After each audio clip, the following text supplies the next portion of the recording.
That's how we own it. What's going on, family? It's your girl, Tamika D, Mallory. And it's your boy, Mysonne, the General. And we are your hosts of Street Politicians, the place where the streets and politics meet. It is moving on in 2023. It's almost the end of the month. Almost. 1 month in. Hope you done did something different, changed your mind state, changed the way you eat. Me, I've been working out. My body's sore. My boy G over at Survive 41, tearing me up, man, but I need it. It's breaking down, destroy to rebuild, man. So go over there, get you some classes. They do boxing. They do, strength exercises, everything you need is over there. That's my 2023 workout plan, boxing. They say it can work out all of your body. They say it's going to work out my legs. That's what I really need. My physical area that needs work at this point, of course, stomach is always an issue, especially as you get to be in your 40s. I know for women, I'm sure for men as well, but the stomach part is always an issue. But I kind of have that under control slightly. Where I have issues is that after a while, when you gain weight, which I have, it turns into like a cottage cheese. Like it doesn't look smooth and like the skin stretched out properly on your, lower extremities. So that's what I want to work on. And they tell me that boxing is going to help with my heart rate, my arms, my strength, and then of course, helping me with my legs. So that's what I'm going to do. I'm going to be trying to do something other than relaxing and watching my Netflix shows when I'm on, I don't know, when I'm not working, which is not often, but still, I like white people TV. I'm not going to lie. I have to admit this to myself because I was looking at Netflix the other day and I was looking for a good Black show, some kind of a show, some suspense.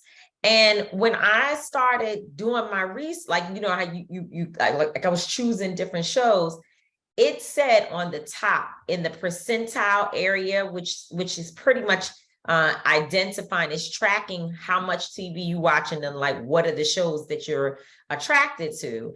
And the percentage for all the Black shows was like 40%, 30%, 60% was the highest. But the white TV was all like 98%, 99, because I like the suspense of, the way they have so much privilege, the way they get in trouble, the way that white people do on TV. Like we as Black people could never. And when we're watching Black people and we see, our friend Emil was talking about this the other day too, how when we're watching Black people on TV and they do something completely outlandish, we like, man, I ain't watching this show. This is stupid. We know this. And that's part of the reason why sometimes I struggle with all of 50 Cent's shows, right? Because I'll just be watching it and it's good. I'm not saying it's not, but I'll be like, man, that's not going to happen in the real world. But the stuff that white people be getting away with, they do that. They literally be doing some of this stuff. So basically you watch shows based on white privilege. I like the white privilege shows. I ain't gonna lie. I'm sorry. Lord have mercy. This is the activists talking about they like the white privilege shows. Lord, we ain't I do. And then but when I watch Black TV, I like documentaries. I like, movies about things that actually happened. But the reality is power and all that, like shit like that happened. They based off real stories. Come on, some of that stuff is outlandish. And some of the stuff they get away with, the way they be killing and what they got away with is niggas. It's documented that in the 80s, niggas was killing like that. They had bodies like that. It's niggas. If you look at their cases, they got cases for catching these bodies. This shit ain't all the way made up. It's right now, because we looking at technology, we looking at, the way every state is basically a police state where it's cameras everywhere.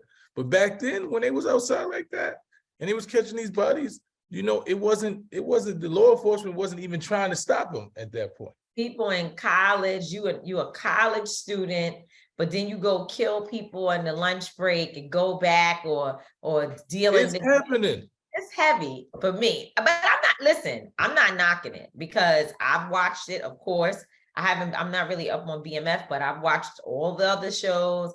I love it. I've watched Raising Kanan. So I'm not trying to say that I don't like it. I'm just saying that when I'm watching it, I start feeling like this right here is impossible. When I watch the white people doing it, I'm like, yep, that sounds like something you could get away with. That cops pull you over, you got two bodies in the trunk, somebody laying down in the back seat, the person in the back seat, they say, oh, they sleeping. And the cops never say, well, wake them up. They don't do that for Black people. But anyway, that's what I was doing during the holidays, was catching up on a bunch of TV shows, and I'm still kind of into it. Now I'm watching Breaking Bad, which is pretty good. So let me see. What are the news stories we're going to talk about today? There's a lot of things happening. You know what? I tell you one thing that no one else, you may not care about this, but I do. Because I was trying to see what was going to happen with Alec Baldwin, right? Like, he killed the lady on the set.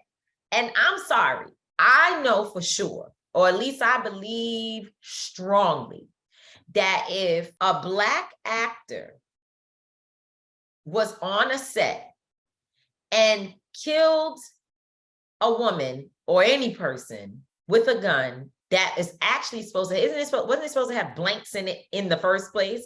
Like, it's not even supposed to have real, like, things that could actually kill you, right? I'm pretty sure that I read that a long time ago. It's been a while. But I think they would take you out in handcuffs and that you would have a charge. I mean, I don't know, because I'm just looking at the workplace.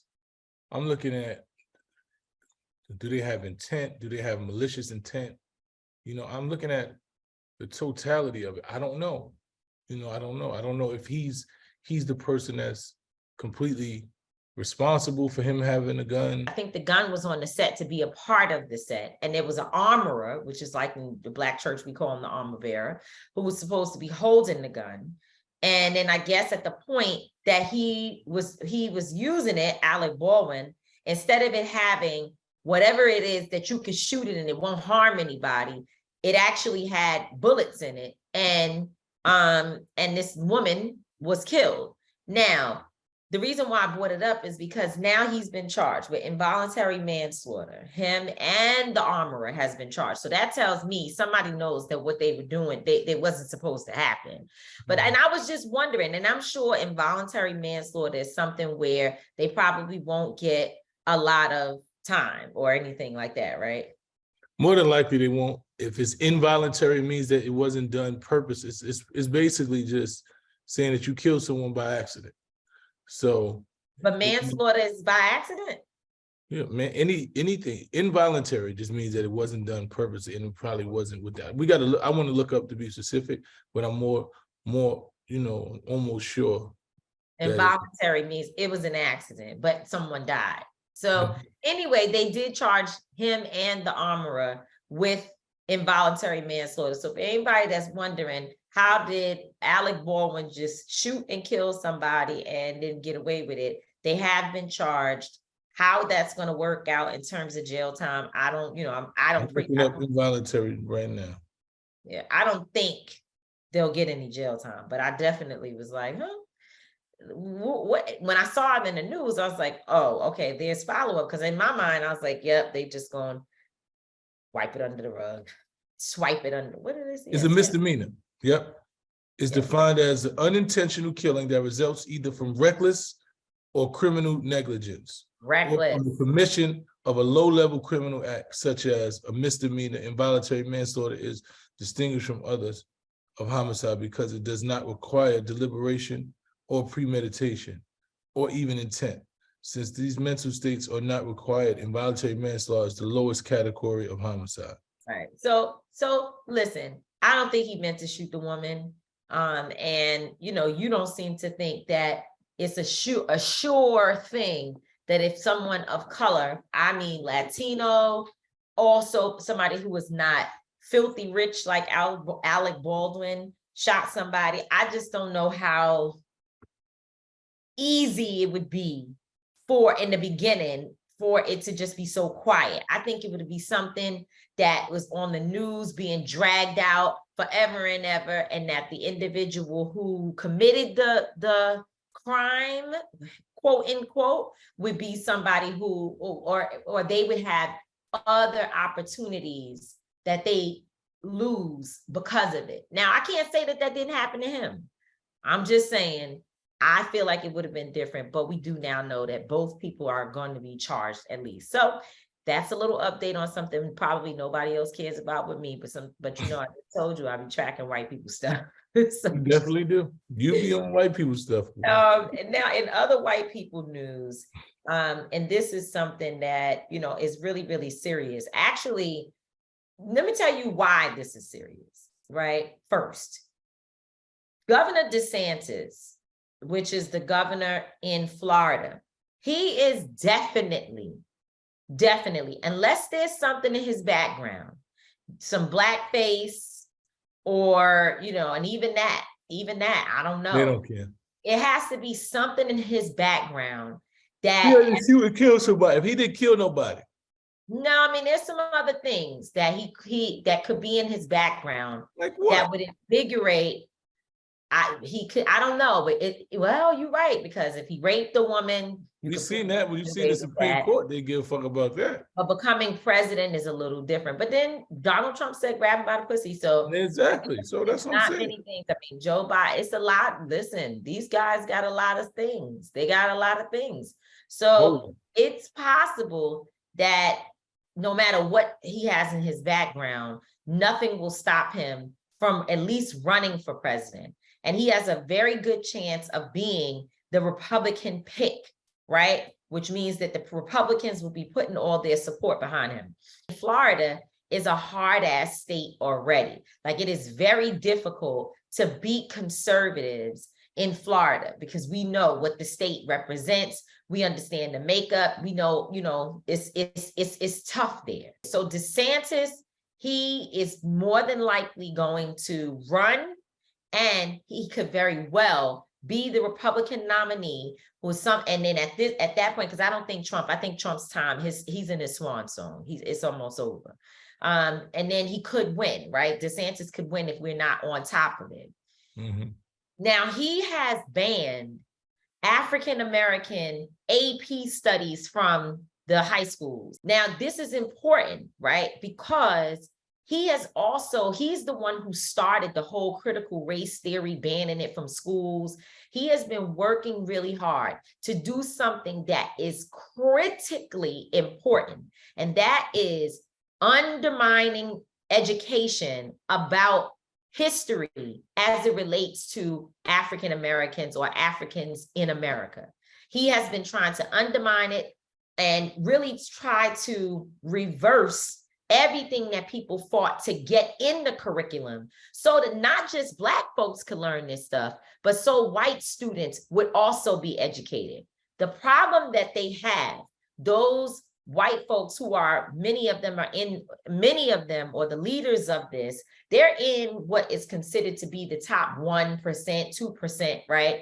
Their issue, their problem is that more white people, and especially younger white people, are becoming more and more aware every single day of the oppression and the racism and the suffering of African Americans and other people of color. They are becoming more aware. So when you have a situation like Kellyanne Conway during the time while Donald Trump was, I don't know if he was running for president again, or probably was during the presidential election.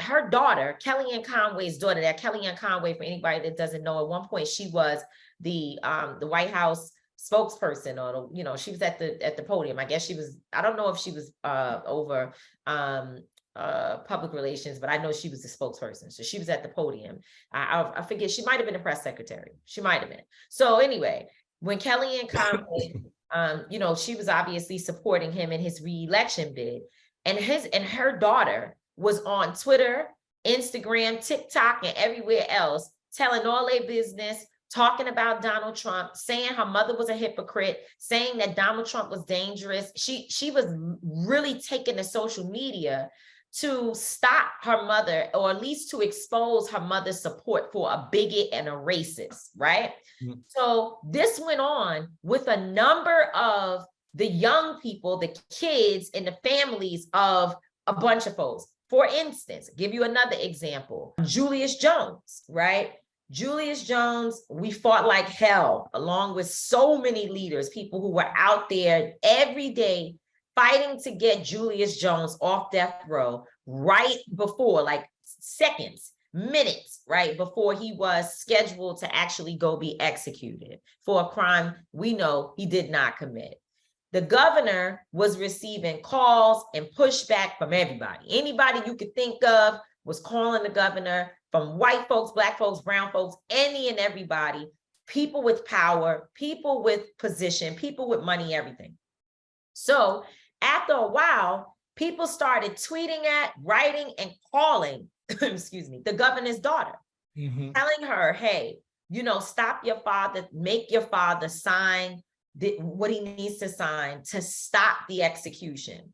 The daughter was responsive and said, I have already expressed my views that Julius Jones should live, right? Now, she wasn't derogatory. Kellyanne Conway's daughter was off the chain. She was going live in the house with her mother, like showing her mother and being like, you're a hypocrite, mom. Exactly. But, the governor's daughter for Julius Jones, his position, his daughter's position wasn't that it was disrespectful to him in any way, but she basically let it be known that she sides with the people. She supports our perspective in terms of stopping the execution against this man. This is important for what is happening with DeSantis, because what's happening with them is that as they sit down, the 1%ers, the 2%ers, and they have conversations about their homes, whereas they grew up in environments where the granddaddy was a racist, the daddy was a racist, and they have learned all about racism and are upholding it themselves, and damn it, they are racist too.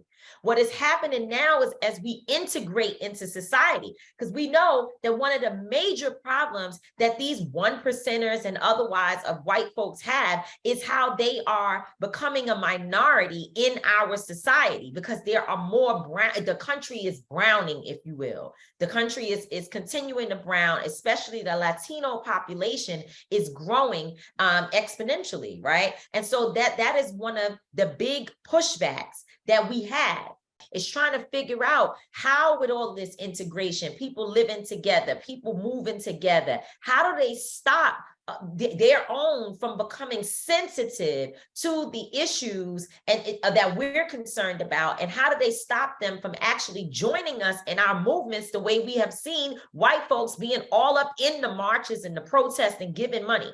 The best thing that you can do to make a people ignorant is to stop educating them on history and then allowing them to be exposed to what is happening in the current state. And so he's not just doing this because he woke up one day and was like, I just want to be mean. No, it's a part of a plan to dismantle what we have worked hard to build, and to ensure that our education, the education about our stories and the truth about Black people and more importantly, the truth about what America has done and continues to do to us, that they unravel it at every single angle, and education is a really important place to start it. So that's what they're doing, and that's dangerous.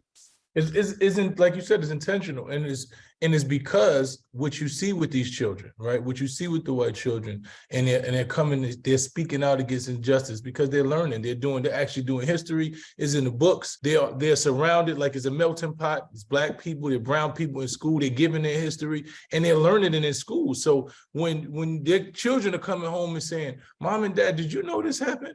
And why haven't we done more? What have you done? And when all this was happening, what were you doing, right? They don't want to deal with the white guilt, right? So they want to eliminate white guilt. They want to eliminate education and actual, camaraderie with having white allies. Their children turning into white allies. Their children looking to overturn and overrun white supremacy and shut down the systems of white supremacy. When you look into these streets, there's a lot of these young white kids out there advocating for civil rights. So they don't want that. They trying to study like, nah, we can't keep having our kids, understanding how racist America was and what they've done throughout the years.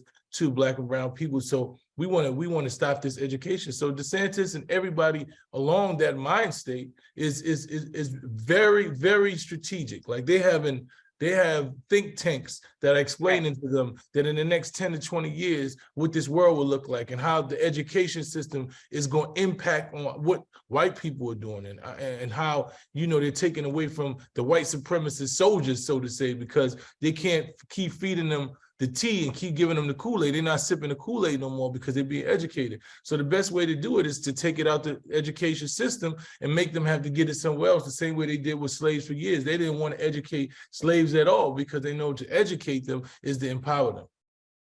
Well, they tell us that we need to say enslaved people. Enslaved. Slaves.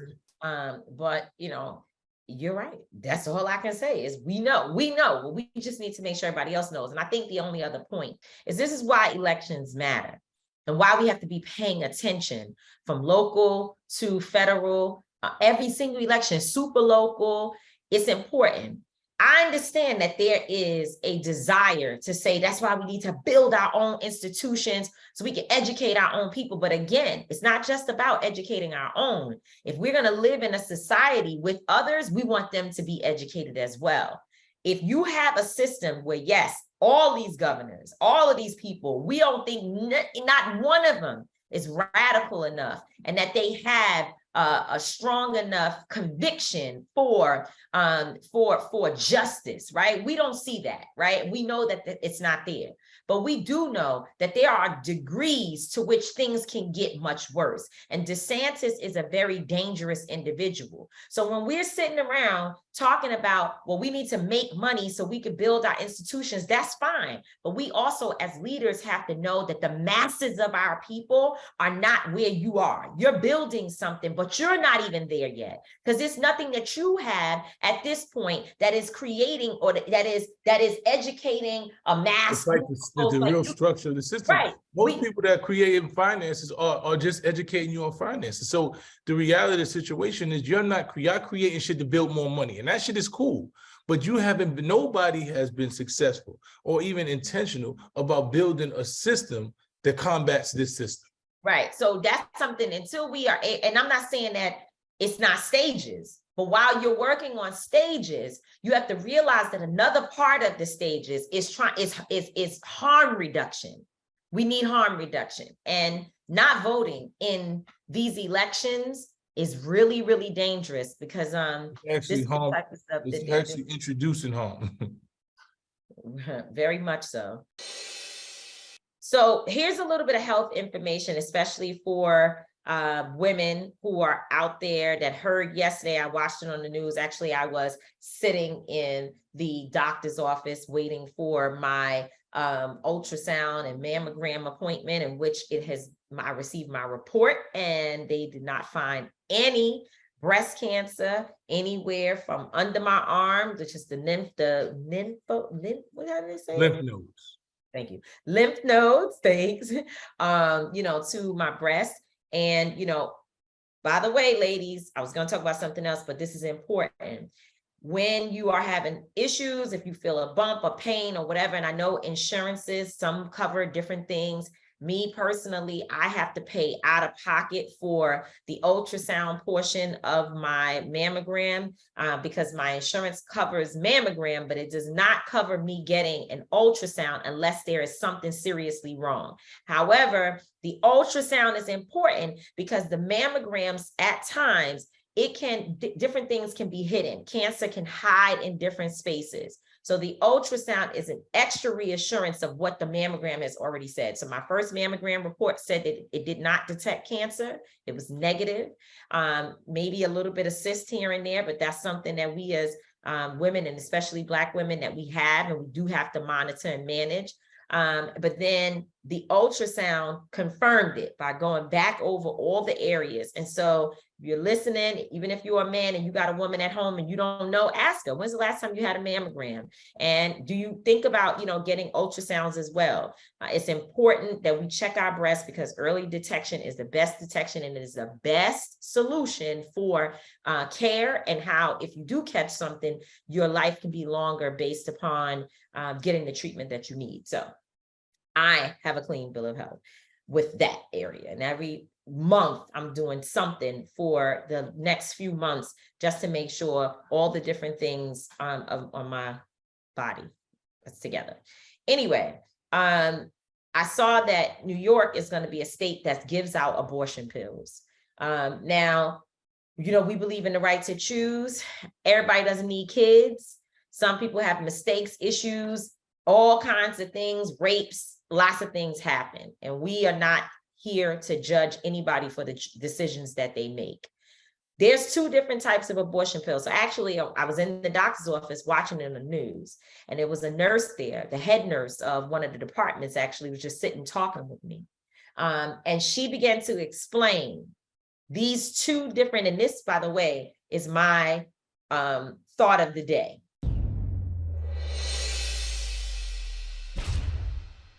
The thought of the day today is about being super educated. Just like I just told you all about the mammogram and then an ultrasound being the follow-up. And by the way, your doctor, if your doctor feels like you need it, they can put an order in where it will be covered under your insurance if they really feel like you need it, especially for people who have had any type of augmentation, breast augmentation.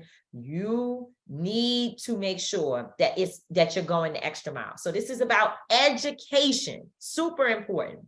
So when the news showed that they're giving out abortion pills in New York for free, you can go pick them up.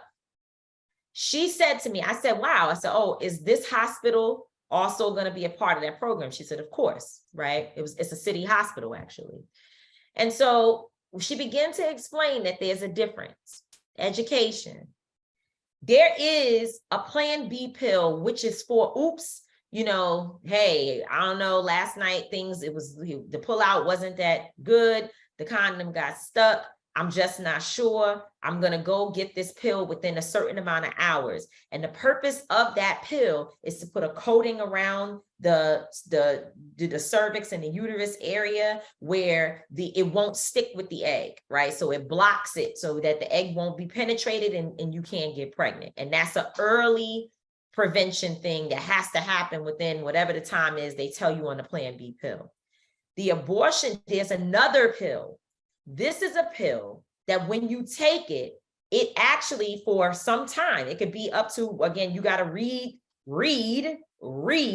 the information on the package because it can help you basically have an abortion later on. It's not the early part that stops you from getting pregnant at all. This is one that once you are pregnant, it can help to expire the pregnancy, or it will expire the pregnancy. And most times the plan is that you take it and then you have contractions, you know, you feel it, and eventually the fetus comes out, right? It will come out. The problem with that is that some people need to have themselves checked so that in case they need something called a D&C. A D&C is where they go inside and they scrape out anything that may be left so that you don't have infections and things developing in your body from a foreign object or a foreign thing being there, a foreign cell being in your system. So the reason why education is so important, because we can sit here and act like, oh, it's just the women that don't take care of themselves, drug addicts and street people, and you know that the class of people that we like to look at a certain type of way. But the truth is that business women get busy.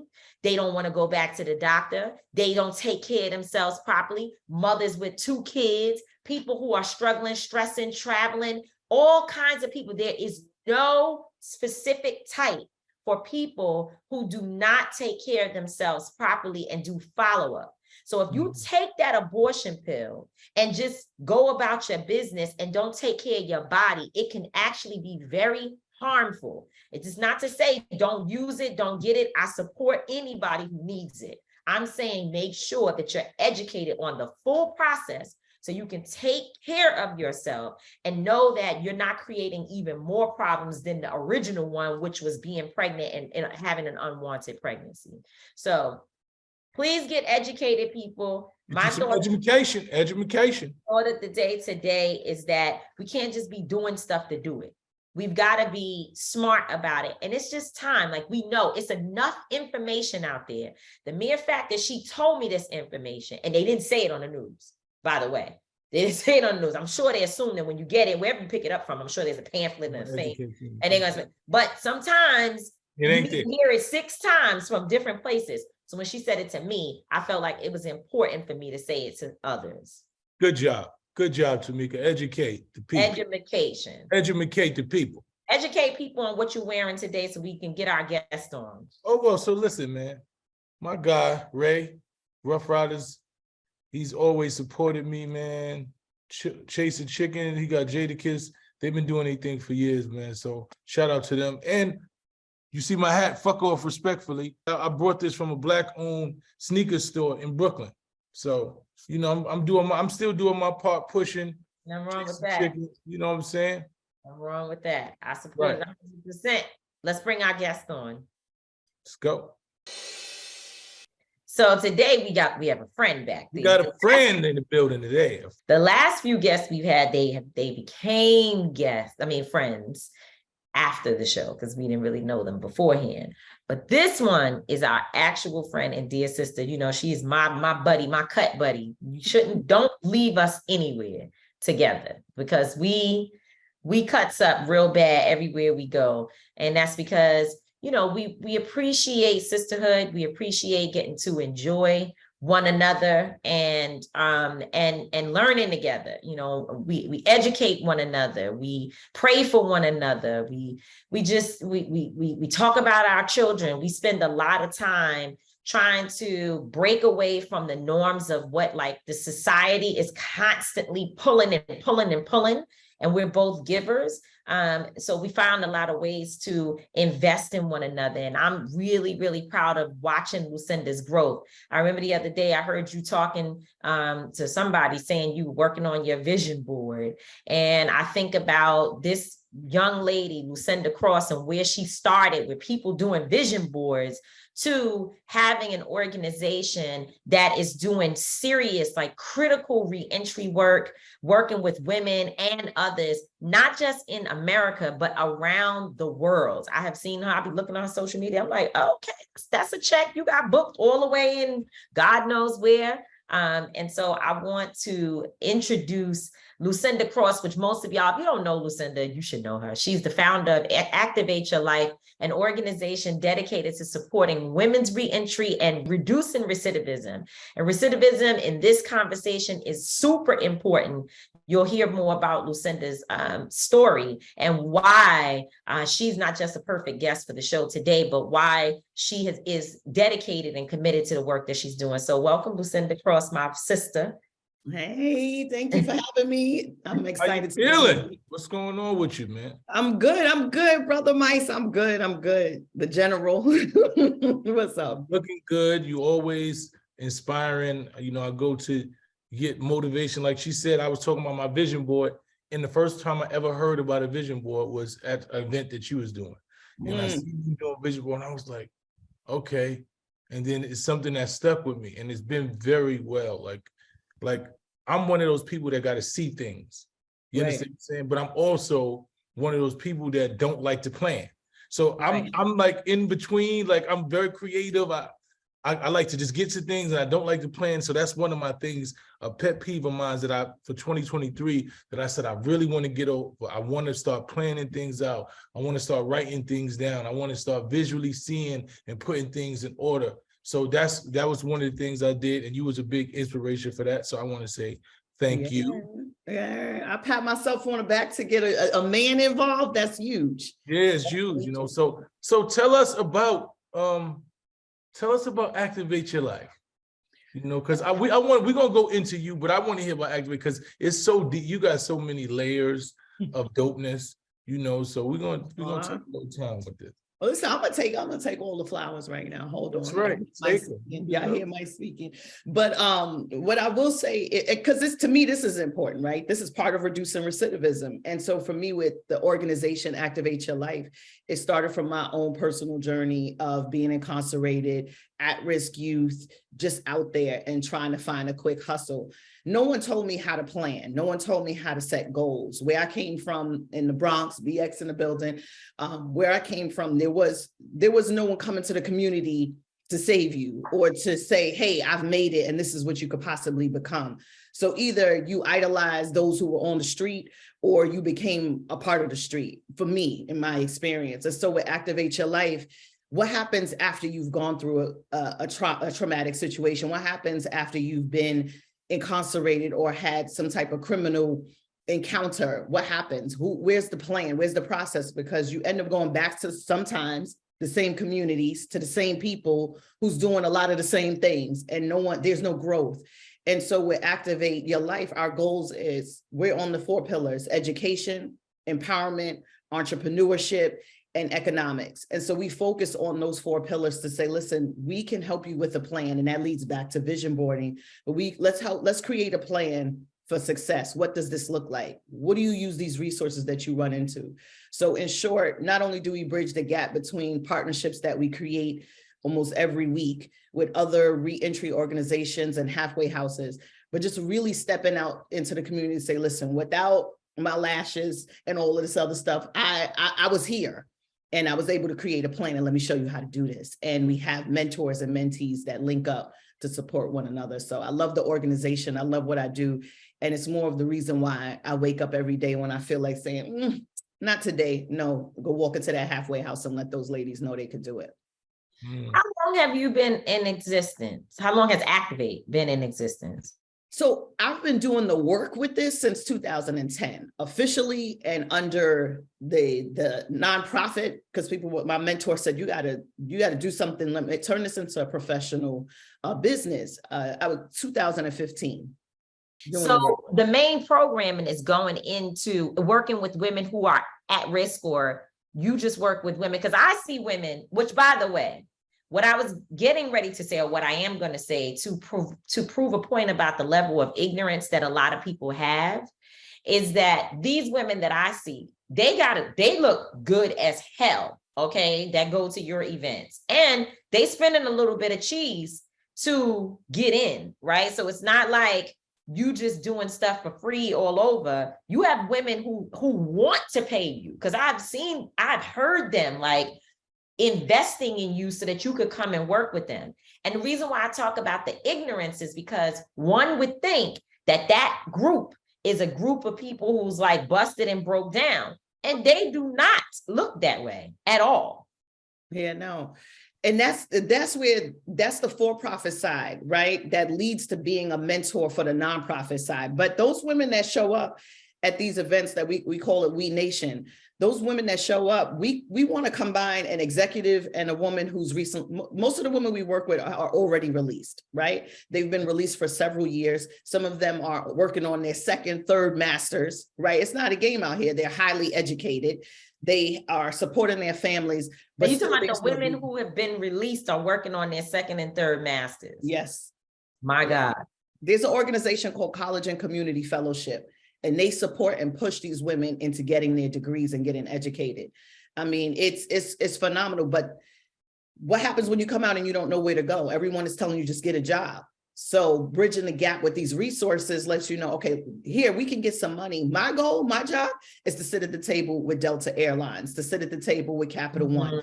We need funding to make sure that these women have what they need to succeed and thrive economically. And are you hiring them? Are you hiring them? Not just, making it a check on the box of this is what you want to do. Are you really doing the work? And if so, let's see the numbers. What does that look like?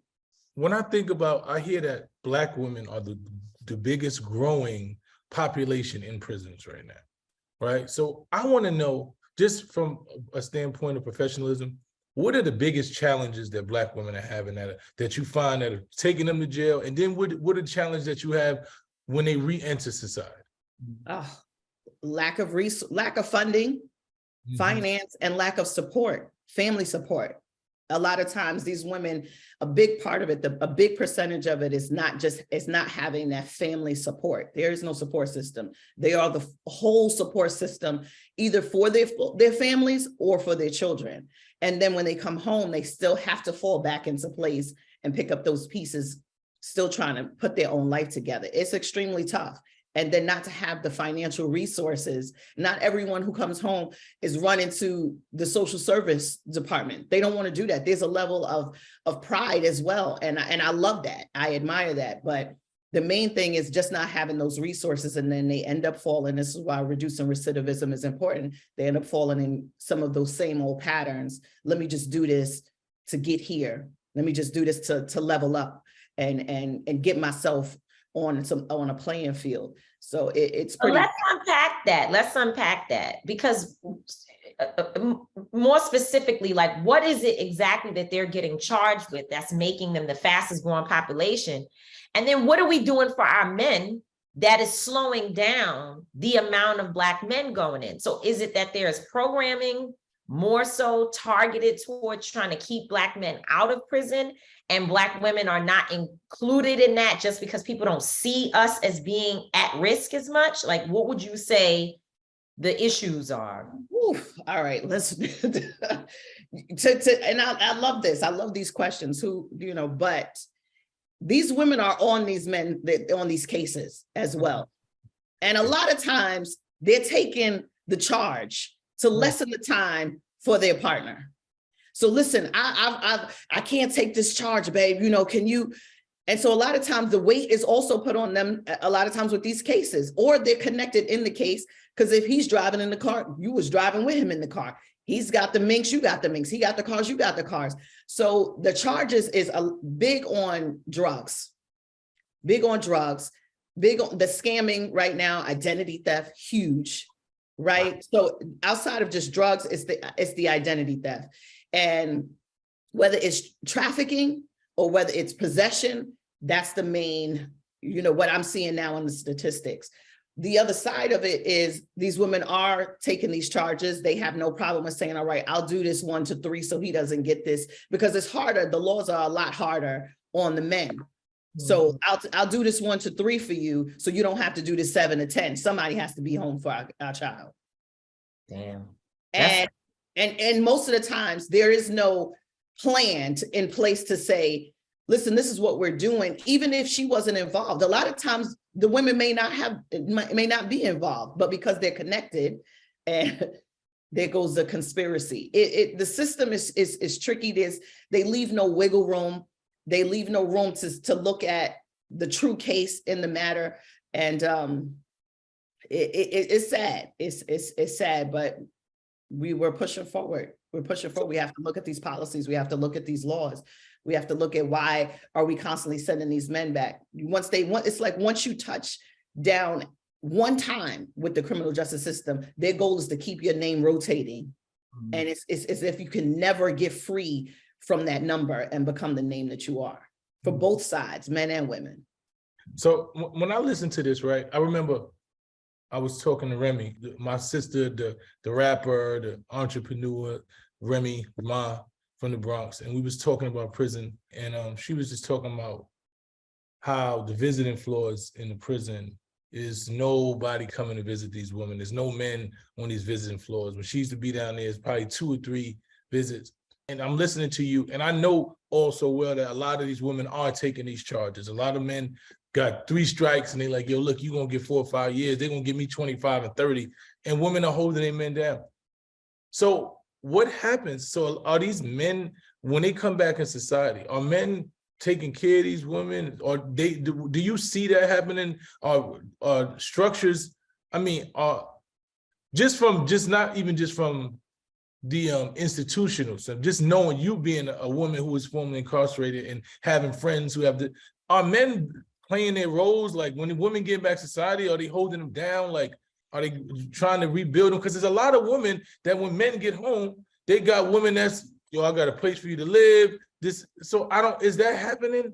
Because I want us to do better. It's a lot of, because I'm constant and I'm consistent on calling out men, because I feel like we've fallen from a level of just grace, a level of strength, like a level of just responsibility. I don't see it. And I'm saying us, I don't just say me, because I'm even myself, I got to call out certain shit because society has normalized bullshit for us.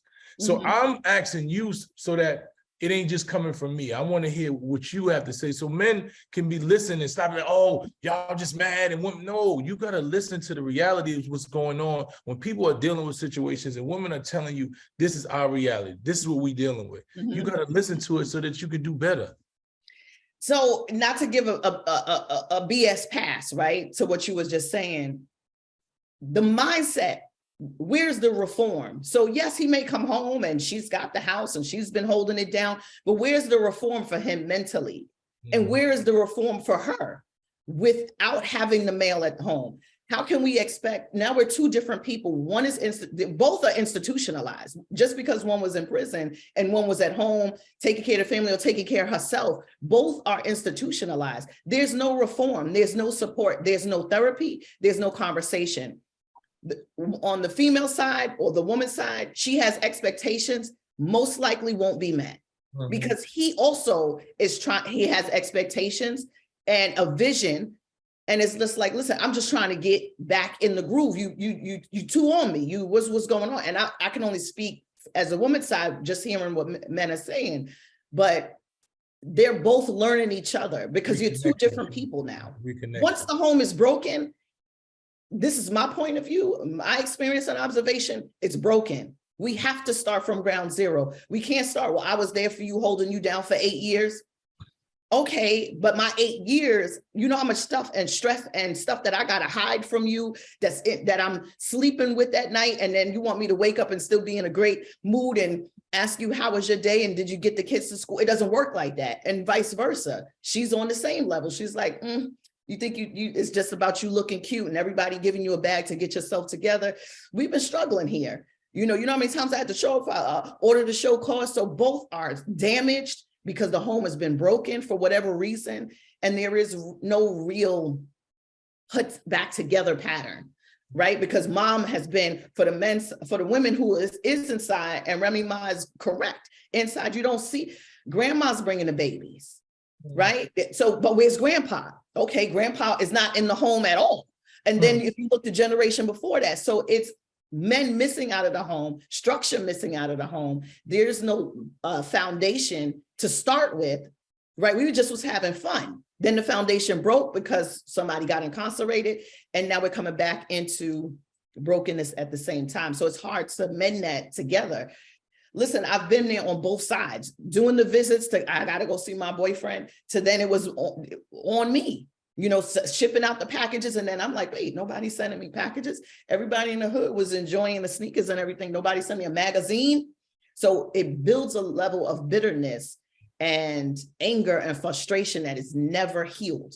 It's a healing issue. I don't think it's something that we can put on men or women. There's no healing. There was no healing from the start. So we can't expect it to be healing in the process of us trying to grow and get back into, let me be a woman and not my number. Let me be a man and not what society's calling me as the statistic they just waiting to lock me up again. So you said we were just having fun and then it all blew up, right? Life just changed. So talk about that for you, right? And your story of how you ended up incarcerated. Because when I've heard the story before, sounds like it was all just a good time and then it just wasn't. So what's that transition like from it being a good time to it being some serious stuff? And what was life like being incarcerated at what age were you? 18, 19. The fun, for me, it started out of a need, right? And you hear that often. I hear it often in the street. Listen, I need to do this. My mother doesn't have it. So for me, it started as a need. My mother was a single mother. I had 3 younger brothers. I'm the oldest. I didn't want to put the financial pressure on her. We were in, they call it night show. We called it the projects. So I'm in the projects. So it's like, listen, and now I'm in this school that I don't fit in at. And I'm like, I need to get some money. These girls got Amex cards, they drive in. Here I am walking from the Bronx to catch a bus to walk again to New Rochelle to go to this Iona private school.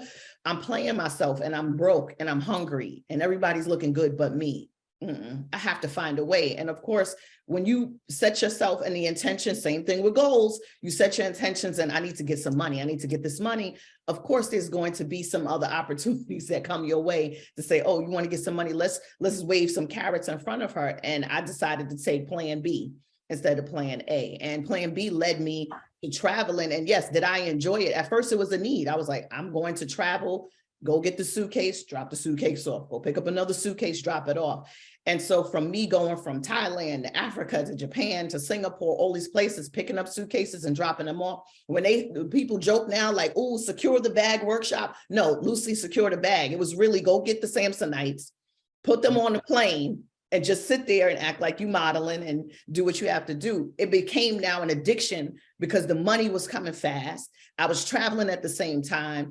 And yeah, I thought it was a joke. I'm like, they stopped me numerous times, never caught me. This is the life. I'm going back to my hood. Now I'm a hood celebrity. So now I'm not just one of y'all. Now I'm like, oh yeah, she's getting us the sneakers. She's doing this, she's doing that. You know, we get motorcycles. Like now I'm like hood celebrity. It's a high and it's a naive high. I don't glorify it because it's nothing to glorify.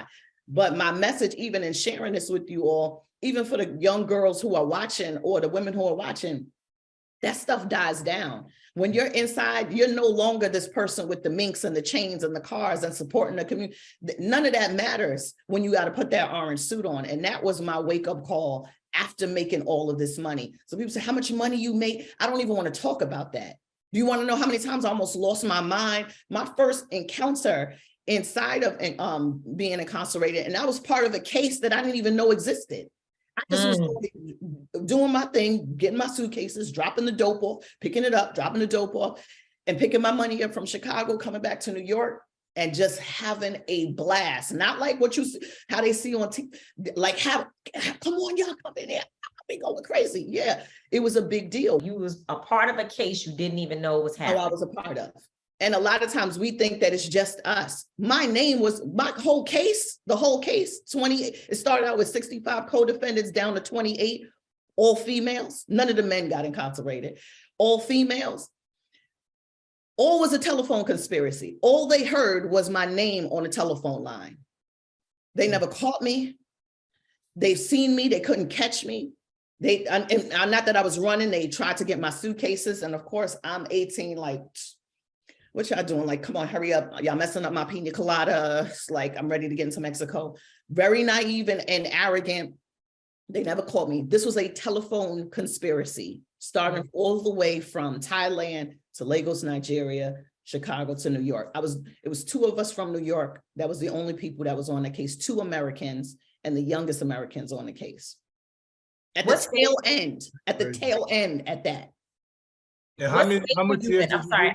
Can I just ask one more? I just wonder, what state were you in when you served time?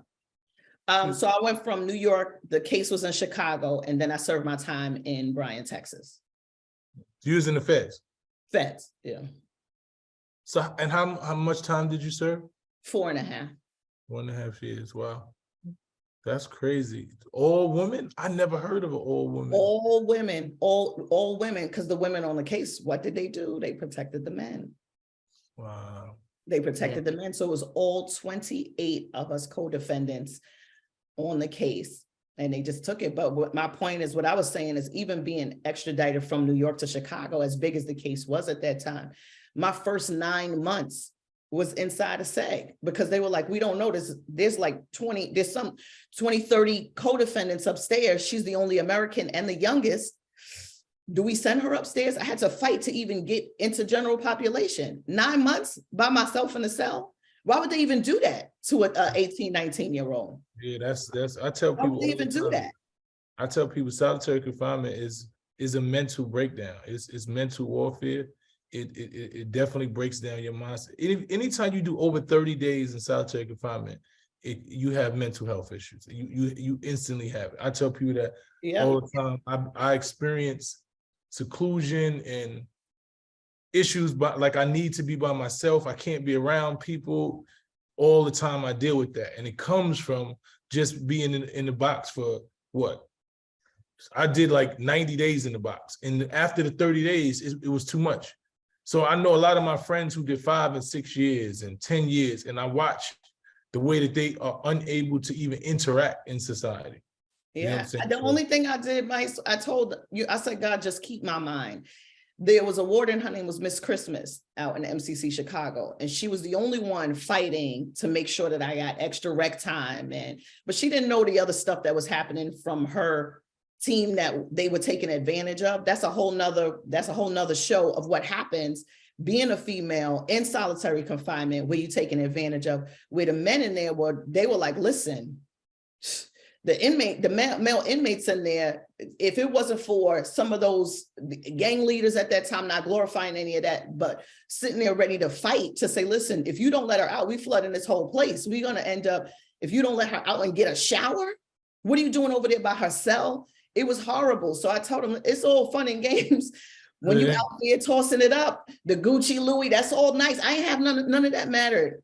None of that mattered when I'm being taken advantage of. Back then you had to buy stamps. When you got it, they taking advantage of you so you could make a phone call to your mother or get a stamp to mail a letter. Horrible. Speaking of mental health, Lucinda, how do you describe your mental health state from that all those years ago? How many years has it been now? Oh man. We old, gone. We old. 22. Wow. Is it 22, 21 years? 21 years later. Yeah, because that was 2000 is when it was done. 2000. So what would you say your mental health state is today? Do you still have, because you're so busy and you're engaged in so much that is powerful. So I'm imagining that part of that is helps you with your mental health in general, because I know I feel the same way. All the stress we go through, all the things we do, every battle that we get in, it helps me to be encouraged that, you know what, at least we're still fighting. At least there's a mother that is grateful for our support. And that in and of itself is very therapeutic. So I'm sure you have that, but because I know I have watched both Jamila T. Davis, our good friend and sister, and my son and my brother, Derek, and others. I have watched them and I can see clear signs of former incarceration because of just different behavioral things that they do, especially the seclusion stuff with my son. So do you feel like you experienced something that you know comes from that time? That's funny. I want to ask you, do you see that with me? Do you see? No. But I don't travel with you and spend as much time with you as I do with those folks. You know what I'm saying? Right. So my mother, God bless her soul, she, before even going in, this is the reason why I would say the mindset shift for me and being mentally strong, besides having therapy, right? But she was a double psychology major, like 2 masters in psychology. I was helping her write all her papers. I was her guinea pig for every mental project. So I was like her small little mental case. And so for me, I used all of that while I was inside in the hole, reading, putting myself in a position, thinking beyond my limits. And so and prayer worked, but it helped me to release it. My whole prayer was, God, just keep my mind. This is so horrible. I don't even want to remember what's going on, not to blank it out, but I'll unpack it later. But with my mother's teaching and reading and her doing certain exercises with me, even including, we call it creative visualization, but including like these vision board pieces, that was key to keeping my mind right. And also, the meditation is powerful. I went from studying yoga to Ifa, African religion, to Muslim. I just dived myself into so many things that I wanted to see. There's no way you're going to take my mind if I build it, right? If I build it and I build on it and I create the spiritual thing, it's a muscle. And it's extremely strong. I honestly got weak mentally when I got home, but inside, powerful, only because of my mother's teaching before even arriving there, before even knowing, starting from 8 years old, being constantly taught how to think, how to handle your fears, how to handle your emotions. She didn't have a breakdown. Wait, where's your emotions? That's energy and motion. Get yourself together. Let's understand where this is coming from. Some things you keep, some things you release. She was very, very strict on how we carried ourselves and character. Her whole thing was character, not clout, character. Build your character, build your mindset, and it'll never be broken. And she didn't lie. She didn't lie, because she used to watch me when I came up. You good? You okay? You having nightmares? Ma, I'm good. Can you make me a sandwich? But that's the truth. I'm not trying to be a superhero here, but most people don't have that. They don't have you go straight from the streets to whatever, straight into incarceration, and you come back out. Where's the training mentally? Prison teaches you to survive. My mother taught me how to mentally thrive before even getting there, without even knowing her only daughter would be in prison.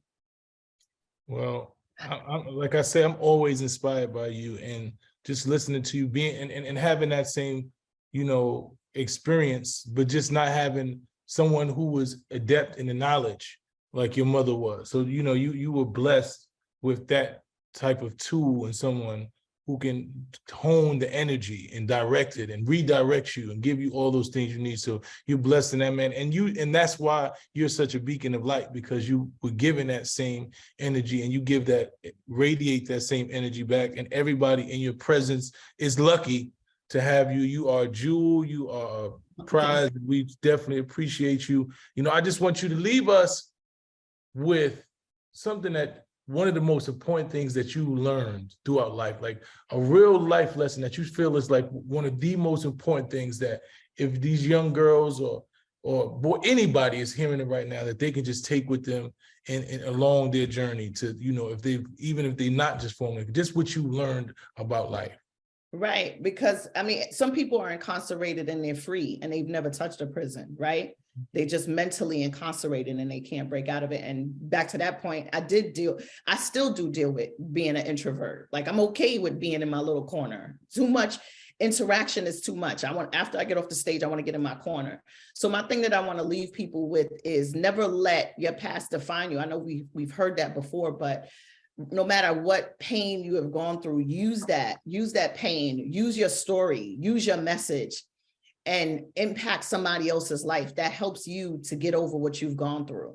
So that's what I would leave them, is take what you went through, your pain, and push it out for someone else to help them get on purpose. Well, damn it, you using yours. You are an international phenomenon. That's right. And I know it's not easy for you to talk about that story. I can see, and it always is that way. Every time you have to speak about what you've been through, yes, you can see the discomfort, because it is in your past, but it is such a powerful part of how you're able to touch so many women. Because number one, and men, don't be just she touch us too. No, I'm not saying she's not, but as someone who's never been incarcerated, but I have struggles, right? When I look at you, I realize it could have been worse. It could have been worse, right? It could have been worse. And yet we're still, look at you, you're standing. So I know I can stand, because I haven't even been through this. And it helps me when I'm looking at some of these mothers who lost their children to, the system, and hey, mine is still here, right here, in fact, in this moment, right? And I know that it could be worse, but it's our responsibility to fight like hell to try to prevent more tragedy from occurring in our communities, and more women from going down a path that, once you go down that path, it doesn't just break you, it breaks our entire community. It breaks our entire society, because yes, Black women are so needed. We're so powerful. We actually are the foundation of America 100%. And we know that. And so your strength is my strength. My strength belongs to someone else. And I just want to say that you just keep pushing forward. I know you will. Nothing will stop you.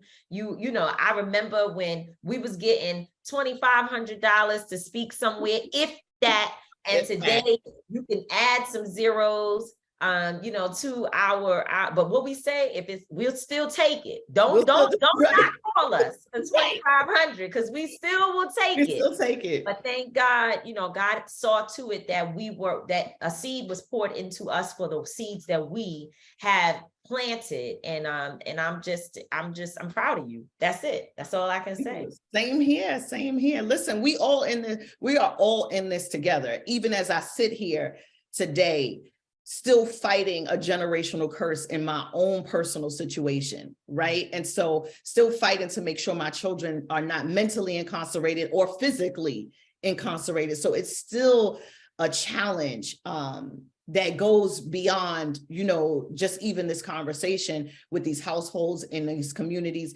and what these families really need, what they really need. The struggle continues. Thank you to our dear sister and friend. Yes, we love you. I got to get you on sit downs with the stand-up so you can get deep into this conversation. So that's the next interview. Count me in. Activate your life. If you don't know Lucinda Cross, you better go follow her right now. You better get to know her. That's right. A life-changing sister. And to me, just watching your lives and watching everything you do, you become a friend to people who've never met you. So thanks for joining Street Politicians, sis. Thank you. Peace. My sister, Lucinda Cross, man. She's a beacon, man. A light, just understanding what she's been through and just watching her always smiling, always educating, always, enlightening and worried about others. Understanding that what she went through, the impact that it had on her, and wanting to make sure that, she can lighten the load of other women who are formerly incarcerated and re-entering society. So excellent. Yeah, she's amazing. When she talks about, I know a lot about the story. And when she talks about the things that she went through, she mentions very glossed over, why are you as an officer standing next to her cell, that the male incarcerated individuals saw that and was like, we're not going to allow you, whatever you think you're trying to do, you're not going to do it in here. That's the type of stuff that she suffered being in prison for 4.5 years. I can imagine. And she talks about how terrible transporting is from one jail to the next. I hated being transported. Like I didn't want to go to doctor's visits. 2 reasons. That was 2 reasons that I didn't go to my grandmother's funeral. I didn't even want the traveling from upstate and all, and what you go through in transit is like the worst shit ever. Like nobody wants to do transit. Yeah, she went from New York to Chicago to Texas. Wow. Crazy. So, and that brings me to my I don't get it. As we talk about incarceration, this is an excellent segue. I was hearing over the last couple of days, 21 Savage on Clubhouse, which is the place I think is the worst fucking place in the world. Like Clubhouse to me is a cesspool of individuals who actually have nothing going on but Clubhouse. They on there for 24 and 48 hours. And first of all, I don't understand why someone as successful as 21 Savage, who has money, who has fame, who has all this shit, is in the pig pen on Clubhouse. Like, and he's been there for, and I just keep trying to figure out, like, Savage, why do you keep being on Clubhouse with these dudes that don't got nowhere near as much to lose as you? They trying to get you out of your character. They talking crazy to you. They trying to make you clickbait. They trying to get a news cycle with you. Why do you constantly entertain it? And once again, he's entertaining dudes, that want to rile him up and talking about violence, this and that. And I'm just saying, I don't get why someone who has so much to lose and who's overcame so many obstacles is constantly on Clubhouse. Like, come on, Savage. Like, you one of the artists that a young dude that I see trying to grow. You know what I'm saying? And you let these people trick you out of your spot, because that's what's going to happen. And the shit he's talking about on there, which I'm not even going to talk about, but what he's talking about on there is actually allowing people to trick him out of his spot. I believe that the feds is all over Clubhouse. I believe that they just sit in Clubhouse rooms and they just taking notes and they following you and they tapping your phone, because these people on Clubhouse give you so much information about everybody. They talking about who's snitching, what they told, how they know, because they was there and they mans was there and they was on the phone call and they put the text message on there. It is the rest haven for the FBI. So what I don't get is why somebody like 21 Savage is constantly on there and he's not talking about, I don't understand if we're debating about issues about the public or this and that. But they talking about streets and who could shoot who and how many niggas put niggas down and it just doesn't make sense to me. You know what I'm saying? And I want us to do better, man. First, I want the crime, us to understand that we're not getting nothing by talking about how tough we are. All we doing is creating indictments on each other. If I talk about we gonna kill you and my man's doing this, it's indictment. It's indictment waiting to happen.